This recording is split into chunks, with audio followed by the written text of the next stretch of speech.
Africa should not be importing food. AfDB President. Africa should not be importing food. Africa should become a major food-producing region and export its surplus to the rest of the world. If there is one thing Africa can do, it is to help the world feed itself, said African Development Bank Group President Dr. Akinwumi Adesina. To help mitigate the impacts of soaring food prices and grains worsened by Russia's war in Ukraine, the African Development Bank in May launched the African Emergency Food Production Facility to enable the production of 38 million tons of food over the next 2 years. Enormous opportunities in agriculture, with 65% of the world's uncultivated arable land still available to feed the world's population, so its actions will determine the future of global nutrition. Furthermore, Africa's food and agriculture market will reach $1,000 billion by 2030, Adesina assured. The new year will mark new developments in the bank's partnership with the International Fund for Agriculture Development to establish a financing facility for food and nutrition in Africa. This facility, now called Mission 1 for 200, targets mobilizing $1 billion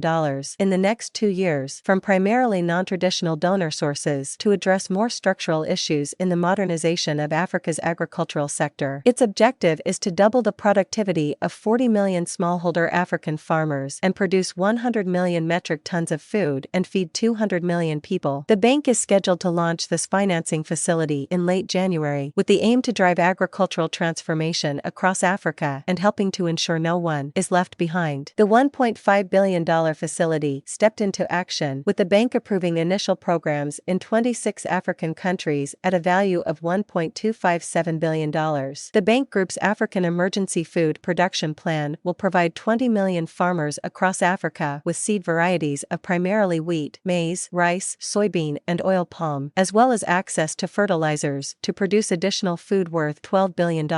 The African Emergency Food Production Facility beneficiary countries as of October 2022 are West Africa, 8, Côte d'Ivoire, Gambia, Liberia, Nigeria, Senegal, Sierra Leone, Togo, East Africa, 5, Burundi, Kenya, Tanzania, Somalia, South Sudan,